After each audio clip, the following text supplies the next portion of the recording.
They say every town has its secrets, but in Blackridge Hollow, secrets aren't buried. They're still breathing. You can hear them late at night, moving through the vents, scratching behind the walls, whispering through the floorboards, like echoes from a forgotten time. I was a forensic linguist, a quiet profession for a man who feared loud truths. I studied dead languages and missing persons' letters for a living, matching syntax to trauma, but nothing prepared me for the case that brought me here. A missing girl, a strange audio recording, and a pattern of voices no human throat could make.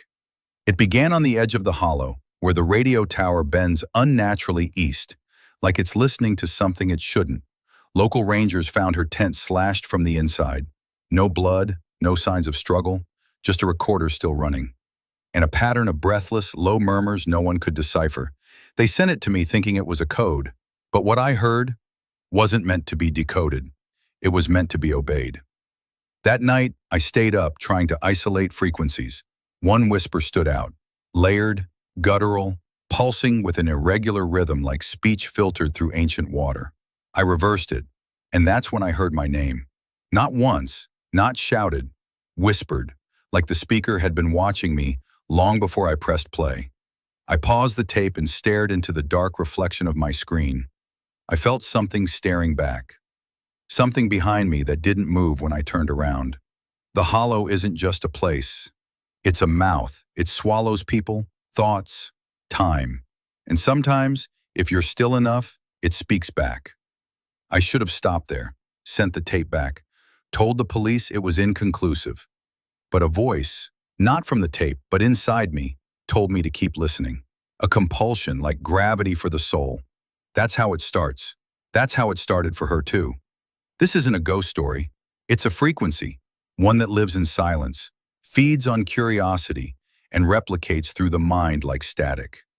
I followed that signal deep into the hollow, past the roads the map forgot, past trees that leaned inwards like they were hiding something, and I found it. Not her, not the girl, but the place where her voice still lives, speaking a language older than sound. This is where it begins, again. They warned me. Not with words, but with silence. You can feel it when you drive into Blackridge Hollow.